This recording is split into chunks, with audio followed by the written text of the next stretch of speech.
Bonsoir à tous, vous êtes sur Gabon News. Merci de nous retrouver dans ce journal. À la une de l'actualité ce soir, le médiateur de la République dans sa quête de résolution de délits sociaux était ce matin face à l'agence de régulation ARCEP et le groupe Azur. Cet opérateur de téléphonie mobile est reproché de plusieurs infractions par l'autorité administrative chargée de réguler les communications électroniques et les postes au Gabon. Parlons à présent du début du Ramadan, ce long mois de jeûne que les musulmans du monde entier s'apprêtent à observer. Plusieurs d'entre eux se préparent déjà spirituellement pour cette période de privation afin d'être fin prêt le moment venu. La coopérative du lycée d'application Nelson Mandela, c'est à Libreville, a organisé ce jeudi la journée porte ouverte de l'établissement. Une journée qui a pour objectif de présenter les différentes œuvres réalisées par les élèves et les enseignants. C'est un reportage de Philippe Oyaga, Cornelia Soka et Justin Bitigui. Élèves et enseignants se sont donné rendez-vous à ces journées portes ouvertes pour souffler et se détendre après 9 mois de labeur. Au menu des activités, exposition d'art culinaire, d'art plastique, de produits de jardin et de livres. L'objectif de cette journée, c'était de présenter les œuvres réalisées par les élèves et par les enseignants tout au long de l'année scolaire. Alors, il y a eu plusieurs réalisations avec la présentation de stands cuisine, stands art dramatique et plastique, la réalisation au niveau Madame Bicard. Les stands d'archéologie. Voilà, stand d'archéologie, stand d'anglais, stand de produits de jardin, etc. Donc, les réalisations des élèves ont été présentées aujourd'hui. Alors, l'objectif, c'était de présenter au public et aux parents d'élèves tous ces produits réalisés par leurs enfants. Et nous sommes à la deuxième édition, parce que la première édition s'est déroulée l'année dernière. Et nous comptons réaliser cela chaque année. D'autres activités telles que le sport et la danse étaient également inscrites au programme. Les activités ont commencé dès 8h avec l'organisation de matchs entre les enseignants et les élèves, matchs de volley, matchs de handball, de basket, football. Et autour de 10h, 11h, nous avons lancé l'ouverture des stands avec la présentation de ce que je viens d'énumérer. Une deuxième édition réussie qui aura permis à tous de se réjouir et d'apprécier les œuvres exposées, tout en se donnant rendez-vous l'an prochain pour une troisième édition. Pour agrémenter leur journée portes ouvertes, les enseignants du lycée Nelson Mandela ont présenté aux élèves et publics venus nombreux la pièce de théâtre dénommée « Le procès de Nelson Mandela en 1964 à Renovia ». L'objectif de cette pièce était de faire vivre aux élèves l'injustice qu'a subi ce grand homme d'Afrique et du monde pendant l'apartheid en Afrique du Sud. C'est un reportage de Justin Bitigui. C'est en s'élevant contre un système politique et raciste baptisé apartheid que Nelson Mandela, appelé affectueusement Madiba, a été condamné le 12 juin 1964 alors qu'il n'avait que 46 ans. Après avoir entendu réquisitoire et plaidoyer, au nom de la Cour, je déclare Nelson Mandela coupable des faits séditieux qui leur sont reprochés. Une démonstration que les enseignants du lycée qui porte son nom ont présentée aux élèves à l'occasion de cette fin d'année scolaire. La pièce que vous venez de suivre s'intitule « Le procès de Renovia ». C'est un texte qui date de 1988, que Nami a écrit lorsque tous les jeunes étudiants prenaient fait et cause de l'Afrique du Sud. Et aujourd'hui, les collègues du lycée d'application ont bien voulu monter cette dernière pour notre journée porte ouverte. Une initiative très appréciée par les élèves de cet établissement. Aujourd'hui encore, nous, ici d'application Nelson Mandela, nous n'oublions pas l'œuvre de Mandela et nous voulons perpétuer cela. Il est important de noter que malgré sa condamnation, Nelson Mandela n'a jamais voulu à ses tortionnaires. Épris de pardon et de paix, cet illustre fils du continent noir laisse à la postérité des vertus qui auront toujours une valeur d'exemplarité. 722 cas enregistrés, c'est le nombre d'enfants sans acte de naissance enrôlés par le Réseau national de protection des droits de l'enfant au Gabon. À l'issue de cette étude, le rapport a fait l'objet d'une publication, une action menée aux côtés de plusieurs institutions nationales et internationales. Kenny Ogori refuse Itsoga. À l'issue d'une étude menée en début d'année, le Réseau national de protection des droits de l'enfant au Gabon a procédé ce 27 juin à la publication d'un rapport sur les enfants apatrides. Le recensement des enfants apatrides, donc sans acte d'état civil. Nous avons mené du mois de février à mars 2014 une opération de recensement et 722 cas d'enfants dans cette situation ont été recensés. Une étude qui a été possible grâce au déploiement des réseaux en rapport avec le droit de l'enfant. Toutes les associations se mettent ensemble, plusieurs personnes se mobilisent pour une seule cause. Nous nous sommes déployés sur le terrain pour mener une étude, une enquête. Le ministère de l'Intérieur, garant du service d'état civil, compte accompagner l'action de ce groupe de la société civile afin de pallier le problème d'acte de naissance qui se pose chez certains enfants. Pour ce type de problème, il faut d'abord un cadre juridique, vous comprenez ?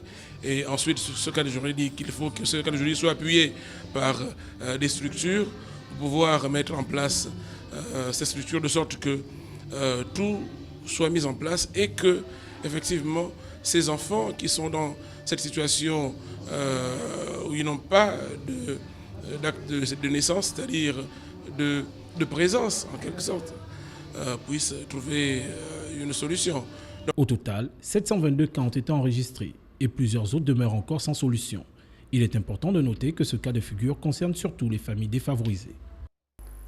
Je vous le disais en titre, le médiateur de la République gabonaise a rendu une décision et des suggestions ce matin face au litige qui oppose l'Agence de résolution des communications électroniques et des postes ARCEP à l'opérateur de téléphonie mobile Azur, accusé de concurrence déloyale et bien d'autres, mais surtout de la non-identification de ses abonnés. Le médiateur suggère donc aux deux parties un échéancier de paiement dans un délai objectif. C'est un reportage de Marcel Tsonga, Justin Bitégué. Se sentant lésé dans les sanctions infligées par l'organe de régulation ARCEP pour la mauvaise qualité de service et la non-identification des abonnés, le groupe Azur a saisi le médiateur de la République qui a entendu les deux parties. À l'issue de l'instruction du dossier, la fragilité financière du ZAN Gabon SA a été mise en évidence. L'application de l'ordonnance du tribunal en l'état représente une menace sérieuse pour l'existence de cet opérateur. Elle aura pour conséquence la perte d'emplois des nationaux et la bipolarisation du marché de la téléphonie mobile entre deux grands groupes, Airtel Gabon Barty et Gabon Télécom SA Etisalat. C'est au regard de ce qui précède que le médiateur de la République décide.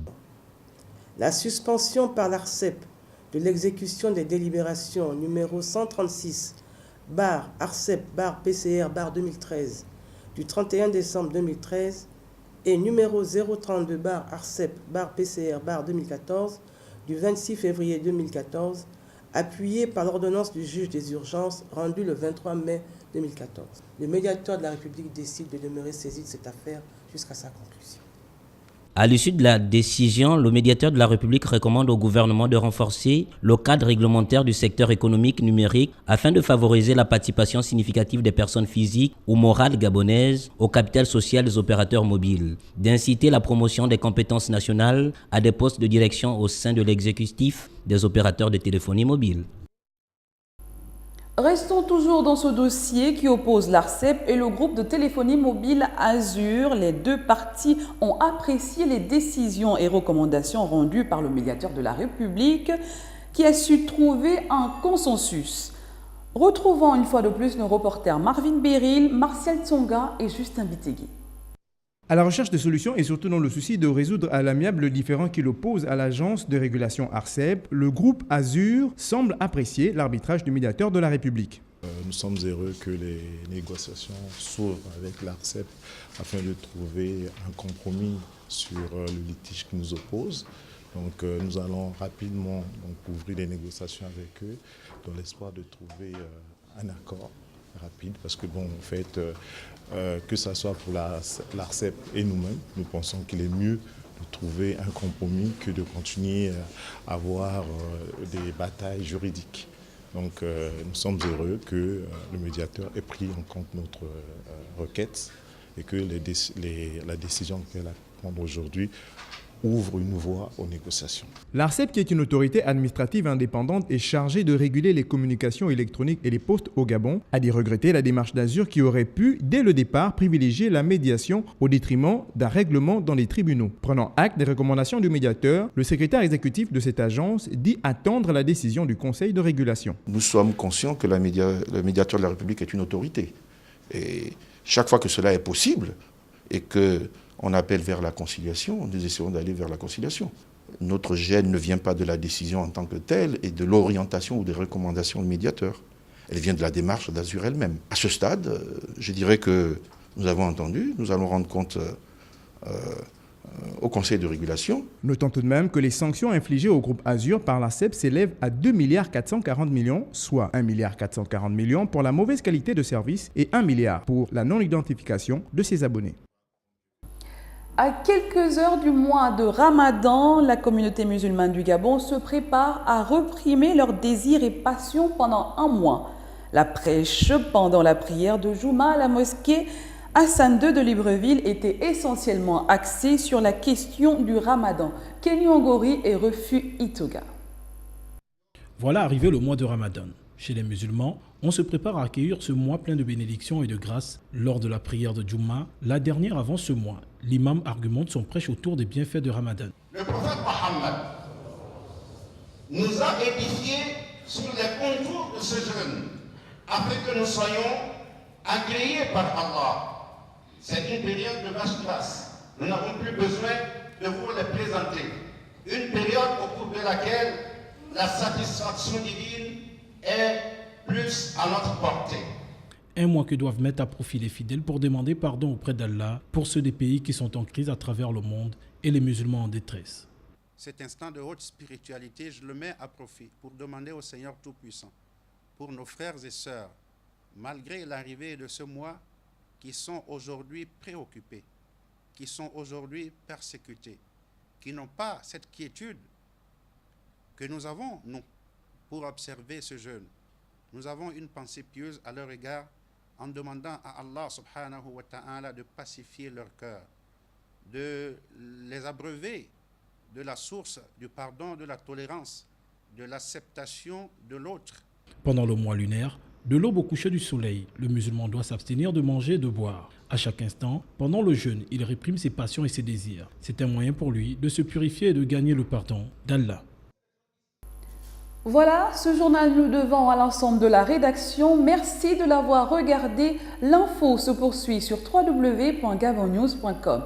Je vous souhaite à tous un excellent week-end et à très bientôt.